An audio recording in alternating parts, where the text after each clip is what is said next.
So Chinese companies operate much more like families. And again, unlike Western families, where now Western parents are supposed to treat all their children equally, Chinese families no. There are favorites, and they come in and out of favor. Same thing with Chinese managers. So sometimes you're in favor of the boss, sometimes you're not. If the boss says, go to West Africa for 2 years without your family, that's your single-threaded leadership project. you will do that. So there's much more flexibility for assigning people. Jack Ma, founder of Alibaba, he didn't go to one of the top universities. He went to some second or third tier teacher training college. Right? So he was a rebel from the start.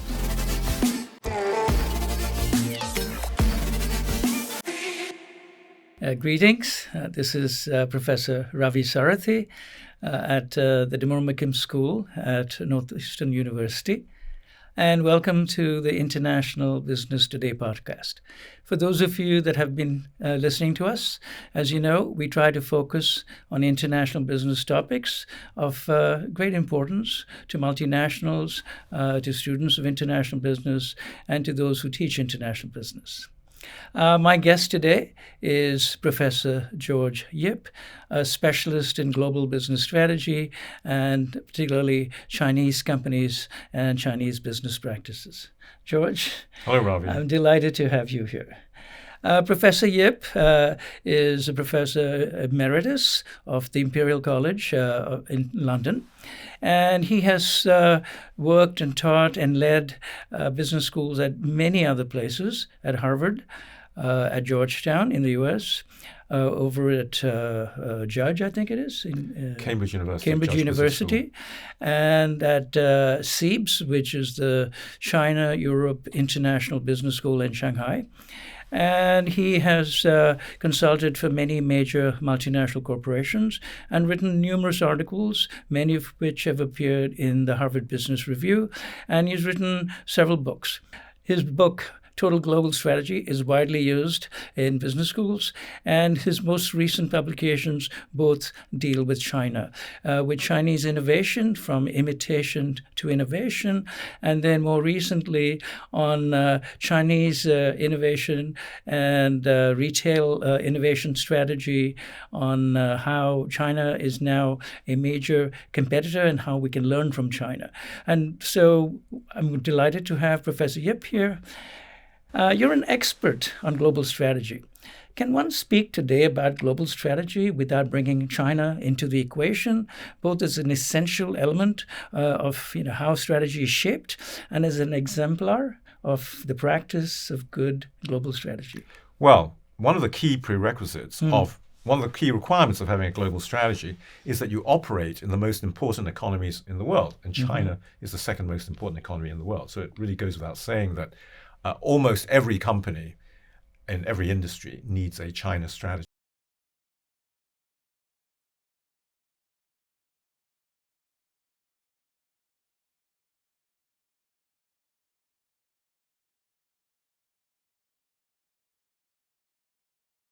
To how the Chinese innovate?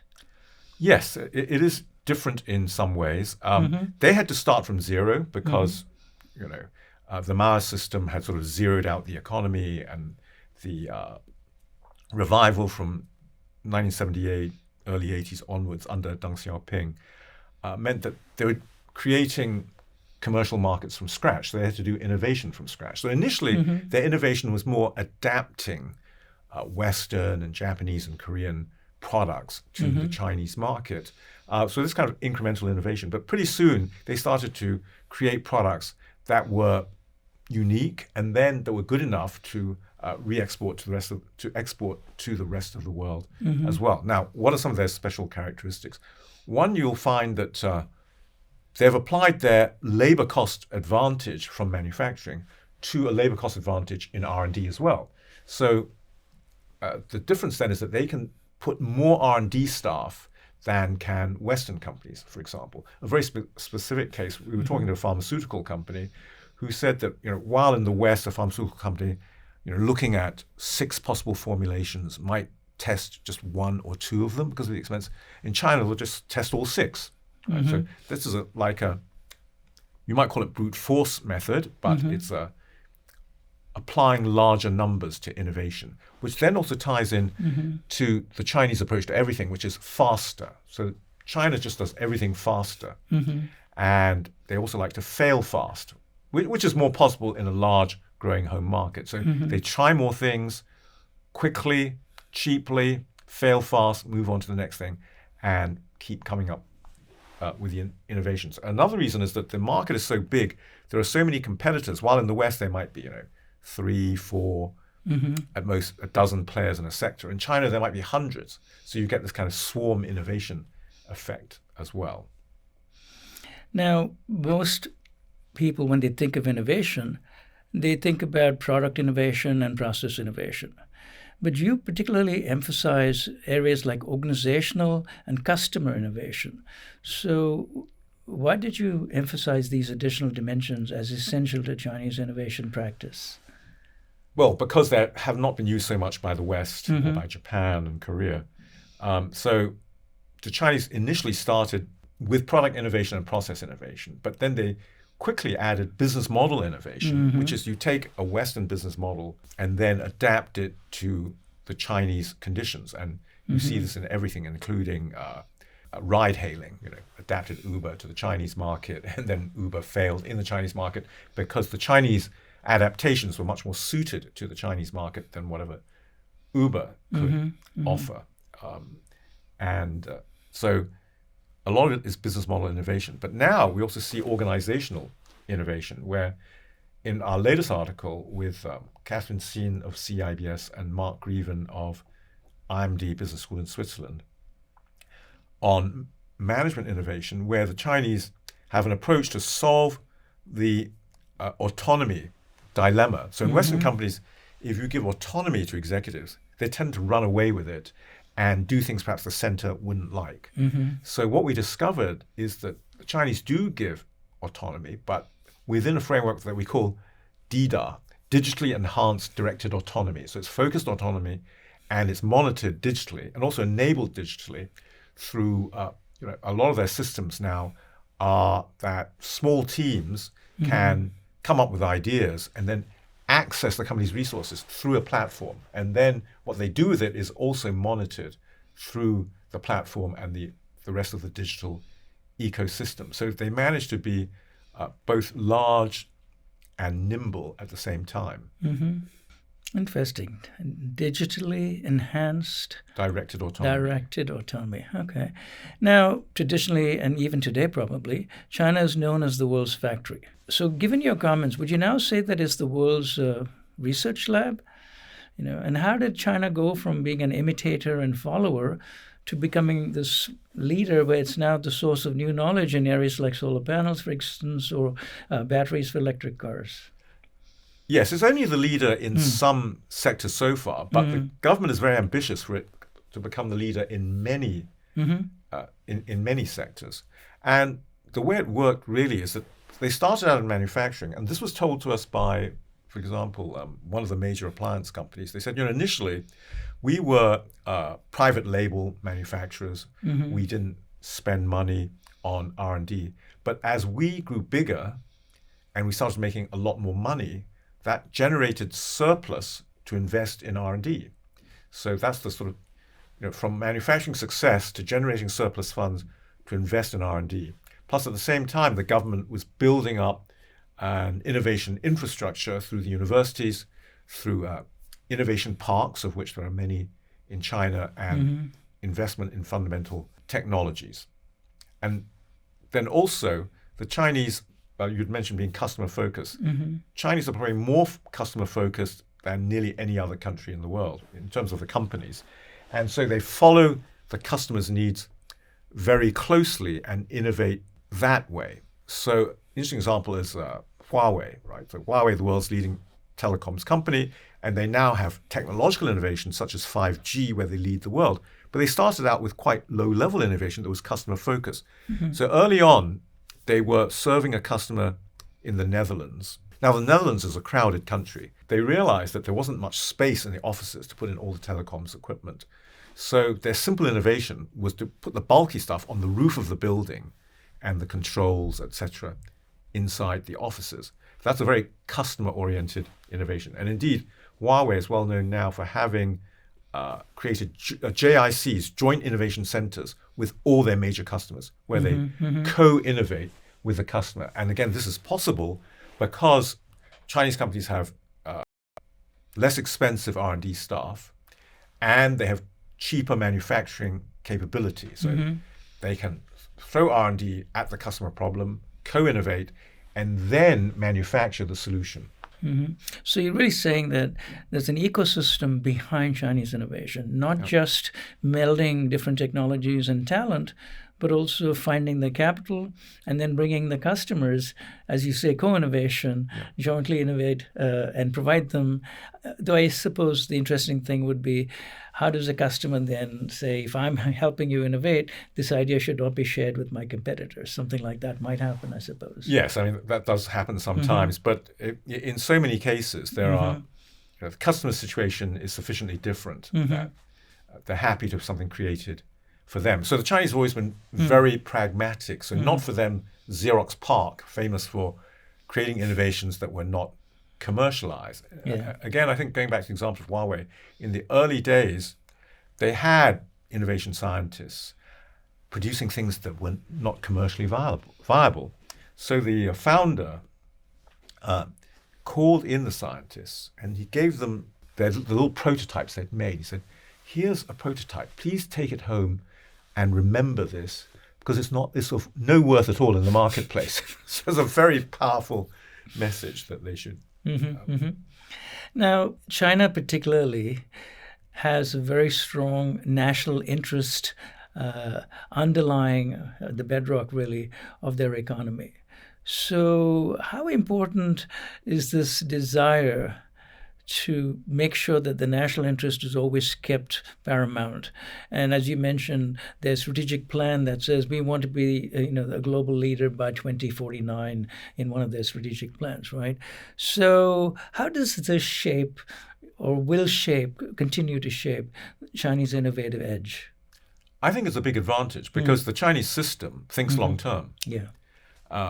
And they can talk about 2049. I mean, they have a 2025 plan, which is only Made in China 2025, which should actually have been called Innovated in China 2025, and that's 2 years away. But they're, by 2049, they want to be the world leader in innovation in most sectors, and they're able to make these investments and think for the long term. Partly because, as we all know, there's a closer relationship between companies and the government in China than in pretty much any other country. Now, you've also written about Chinese retailing and mentioned that it's one of the most interesting innovation in Chinese retailing, and that this is partly derived from process innovation. So how does retailing process innovation work? Because that's an interesting and relatively unusual concept to me.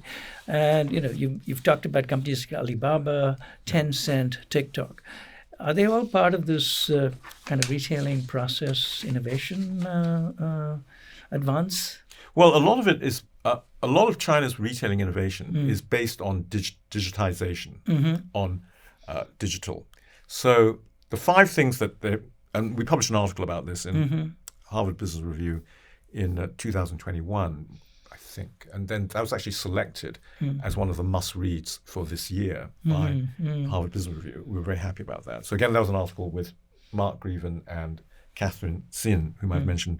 One of the things they've done is that they create a single entry point for the customer. Once the customer has sort of entered one of these platforms, they can do everything. They can search, they can buy, they can pay for it, they can get after-sales service as well. And so that having captured the customer, they don't let them leave. And they could also combine it with physical delivery to the home as well. So combining the physical and the digital world. So that's one approach. Another one is that they embed digital evaluation in the customer journey. So as the customer goes from search through to purchase to use to after-sales service, they're monitoring the customer digitally all the time, engaging with them that way. thirdly, related to this, they don't think of sales as an isolated event. It is a total journey through to repeat purchase. So maintaining a relationship, and this fits with Chinese culture of being a relationship culture anyway. So that's one of their focuses.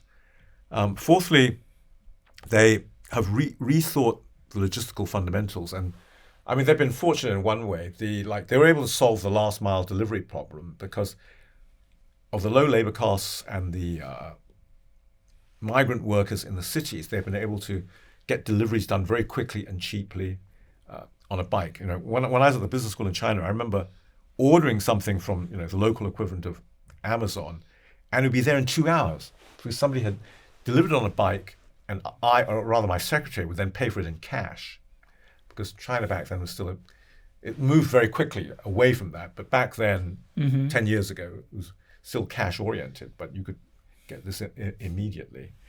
And then lastly, again, they stay very close to the customer. It's not that Western companies don't try to do this, but the Chinese companies have been doing it more effectively through the use of digital. And also a key difference is they make more use of influencers.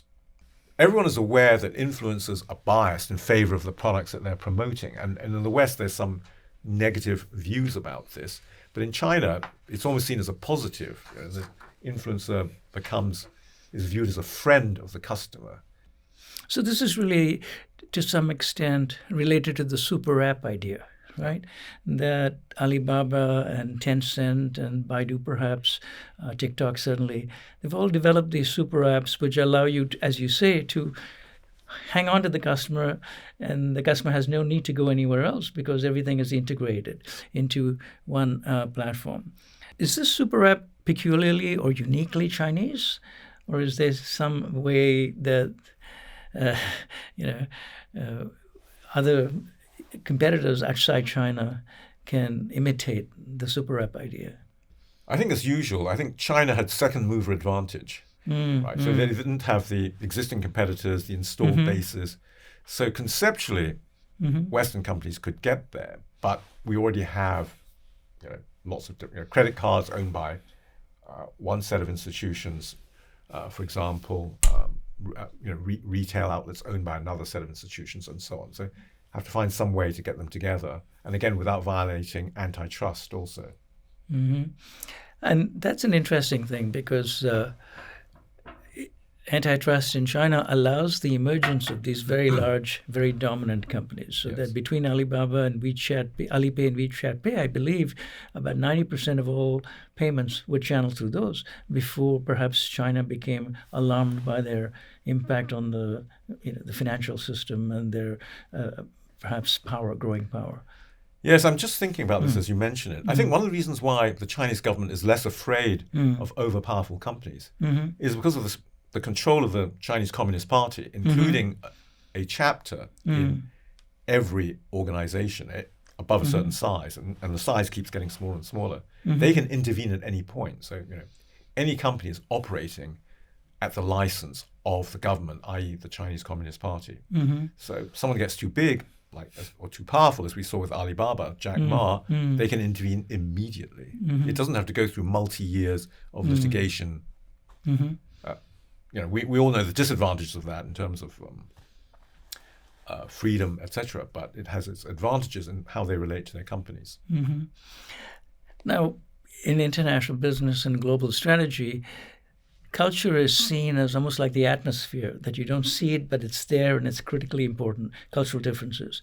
So does the Western cultural environment lend itself to mirroring or copying Chinese approaches to retailing, such as having a few companies dominating the ecosystem, having super apps, having close ties to the government, and making sure that the national interest is preserved? Are these aspects that differ when you come to the West and therefore perhaps become either obstacles or are just not appropriate? Well, of course, culture is very important for every country, and it affects every business in different ways. So like the monitoring of the customers wouldn't fit in so well with many Western cultures, particularly say in the US, and also the monitoring of the employees. For example, Chinese employees accept that there is no privacy in the workplace. So their computers, their phones, their work computers, their work phones are monitored all the time. Now, again, turning back to culture, you've often, or most people who work with China, talk about China as being a very hierarchical culture. For example, going back to Confucius, people have roles and you carry out those roles. And as long as you carry out your role, you're taken care of by others whose responsibility it is to take care of you. So how does this fit in with the Chinese management? Going back to your earlier comment about digitally enhanced directed autonomy, does this fit in with that idea of hierarchy? China is hierarchical in one way and not hierarchical in another way. I've developed this concept, actually, that societies... in terms of, do the people behave within the hierarchy? There are some cultures where people will stop at a red light even when there are no cars, right? So they're very obedient, like Japan, Germany. And other cultures that are disobedient, whether or not the policemen are around looking at them. I won't mention those countries. You can all figure this out for yourself. China is a culture in which people are very obedient when the authorities are there, the boss is monitoring you, but are quite disobedient and entrepreneurial when they're not. Indeed, there's a long-time Chinese saying, the mountain is high and the emperor is far away.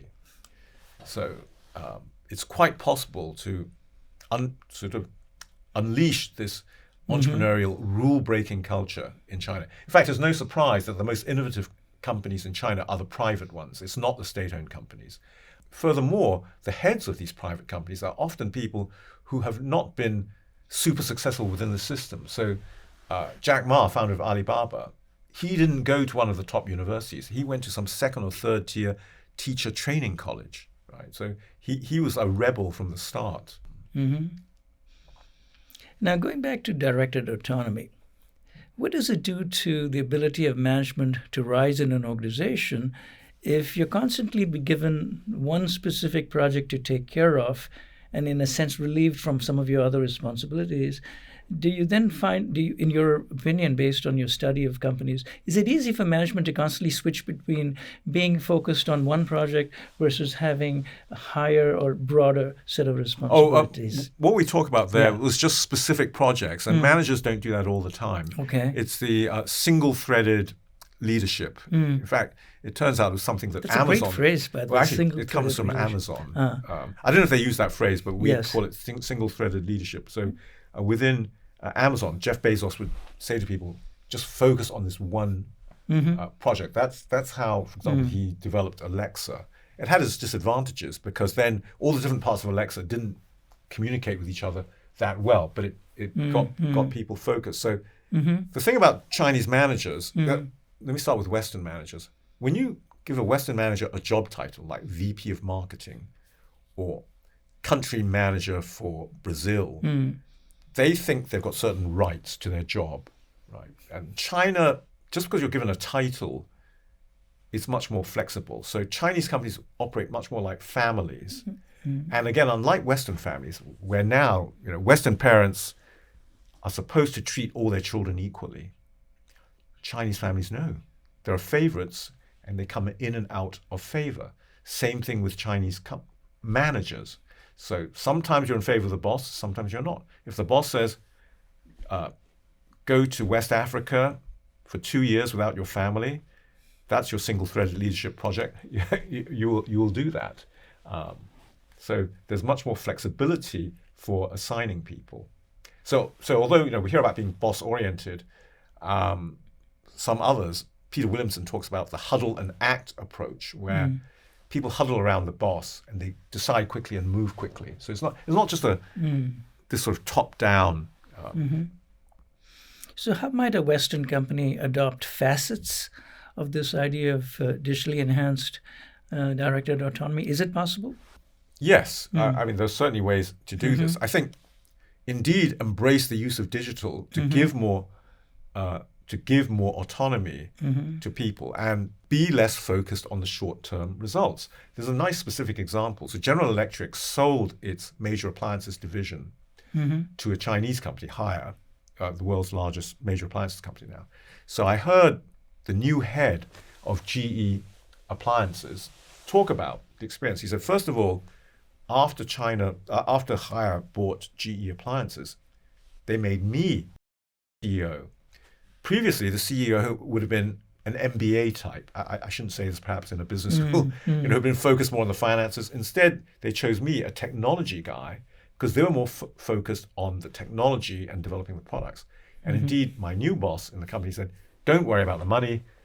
Just tell us what you want to do in terms of products and technology, and we'll find the money for you. At the same time, they're being monitored closely as well as to how they're doing it. So, I mean, Western companies are, particularly US and others in the Anglo-Saxon so-called governance model, are a bit trapped by the stock markets of having to think a bit more financially than they should. But at the same time, many of the best-known Chinese companies, such as Alibaba, Baidu, TikTok, they're all publicly quoted. They are on stock exchanges. And I've read in the Western press, and perhaps you have other sources in the Chinese press also, of a clampdown on the tech sector, leading to, some uncertainty and obviously pauses in investment because R&D is a long-term investment. So this clampdown, for example, how does it affect investment? You mentioned AI as being easier to do in China because of the sheer volume of data coming from social media and mobile payment systems. So how do you think clampdowns like these will affect the continuing long-term orientation of investment? Well, that will have a negative effect. And I'm not quite sure why there has been this clampdown, and I don't think it will last very long. But one other thing about these publicly listed Chinese companies, they're at much less risk of hostile takeovers, aren't they? I mean, can you imagine a hostile takeover of a significant Chinese company? It just couldn't happen without the approval of the government. And in fact, related to this, as you may know, when Volvo was put up for sale by Ford, there were various bidders from around the world. China had only one bidder, which was a second-tier auto company, Geely, that nobody in the West had heard of. Why did China have only one bidder? The Chinese government decided there should be only one bidder. And it gave them a big advantage because then, the government and the local government got behind Geely in their bid. But I remember that Geely case. Geely was prescient enough to leave Gothenburg alone. And they did bring over some engineers to help set up a Volvo after the acquisition. Right. Yeah. But they're also, and I think that may have had some impact on wanting to keep the brand separate and market separate. Well, they had learned from the terrible errors of early acquisitions, like TCL buying Thomson, which is of France in consumer electronics. Massive error. They went over to France. They tried to manage it. Couldn't understand that the workers work for 35 hours and other things like that. So they did learn their lessons. AI requires data. And large learning models require constantly renewing data to keep getting better. And clearly in China, privacy is less important in some ways because the government wants to know, so there's lots more data available. But at the same time, there's data censorship, depending on what the Chinese government would like to have public or not. So, and this is a general question. It may not be something you've specifically studied, but do these kinds of environmental influences, will it affect how AI develops in China differently, you think? To some extent. I think that I'm not an AI expert. I'd rather talk about, the thing you're hinting at perhaps also is that does this suppress innovation? Yes. So in the 5 years I spent talking to companies in China about their innovation practices, I never got the impression that government interference suppressed their innovation, because the government, of course, is in favor of innovation that makes money. Yeah, and I've heard about the Chinese robotic parks that are incredibly advanced in being able to come up with highly practical robotic applications, which can then feed into manufacturing. Yeah. And that's part of the ecosystem idea. In fact, if you go to Shenzhen, you'll be lucky not to be hit by a drone, because there are experimental drones all over the place. So Shenzhen in the south, which used to be, is still a manufacturing hub, is now an innovation hub for things like drones. And by the way, I like to highlight drones because aerial drones are the classic example of a product that really works with Chinese innovation, because it is manufacturing intensive, but it's not that complex. It's sort of, so when there's an innovating place is next to the factory, what is an innovation in aerial drones? Adding more rotors, more capacity, the size, the weight, etc. So as they innovate, they can build a prototype straight away. So so Chinese innovation tends to work best in manufacturing intensive products. So they've now taken their advantage in manufacturing and then put on top of it the kind of innovation that works with manufacturing intensive products. Mm-hmm. Now, there has been a certain amount of tension between China and the US, and people talk about Chinese spheres of influence and Western or US-based spheres of influence, which obviously partitions markets, global markets, creates a slightly reduced ability to target the entire globe as a potential market for products, as potential sites for manufacturing. So will these global tensions have negative effects, not just on innovation in China, but globally? In other words, the rate of global innovation might be negatively affected? Yes, it will. I mean, whenever you have the kind of rivalry that leads to barriers, to countries building barriers, tariffs against each other, blocking technology transfer, that slows down globalization, which has been shown to have helped people around the world tremendously. While admittedly, there have been some sectors where people have lost their jobs in the West in manufacturing, and it's really a failure of their governments that they didn't figure out how to redeploy the workers to retrain them. But anything that slows down globalization, on average, hurts the global economy and most countries on average. So I want to start wrapping this up. As you and I have both talked about, recently, The Economist came out with an article, a cover page article and a brief, 12-page brief or so, on something they called Homeland economics, in which they postulated that national security considerations needing to make global supply chains less risky, the need to manage energy transition from fossil fuels to renewable fuels, and perhaps to also control costs. All of this has led to more of a protectionist approach, just what you and I were mentioning. Do you think this will last? And is it in China's interest to try to, in a sense, break up the logjam?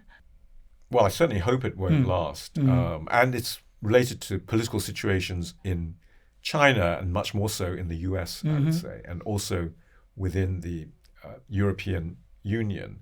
So, if we go back to the Cold War, when the Soviet bloc broke up, when the Eastern Bloc broke up, we had this surge of globalization to the extent that we rebuild these two separate blocks, even at a much lower level of barriers. It will reduce globalization and will reduce the benefits we saw so much from globalization post 1989, 1991.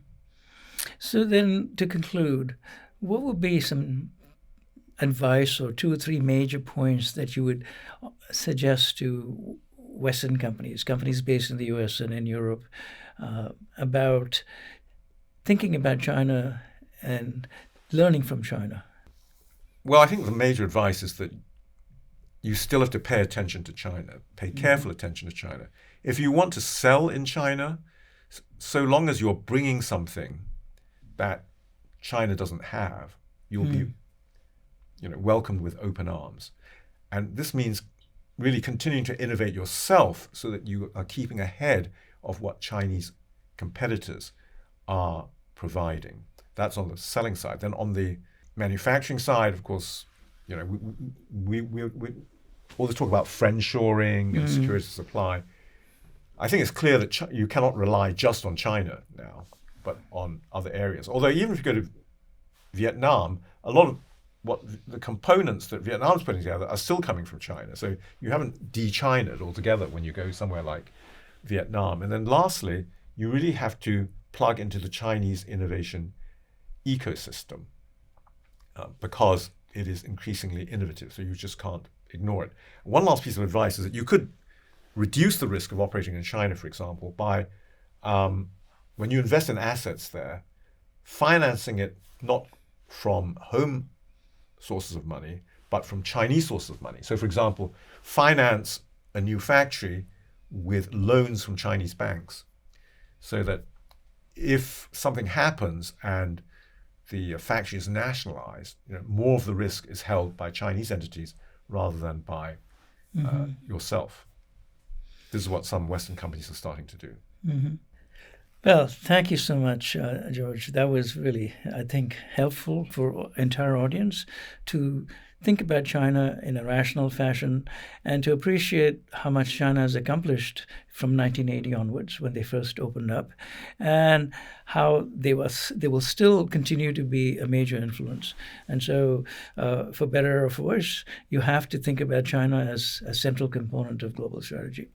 I hope all of you listening and watching have enjoyed hearing Professor Yip's views on China, given his immense experience in China, consulting for companies, as well as his academic research and writing. And if you enjoyed this podcast, do come back and visit us again. Do subscribe to our International Business Today podcast, and we hope to see you again soon. This is Ravi Sarathi and my guest, Professor George. Thank you so much, George. Thank you, Ravi. Yeah. Thank you.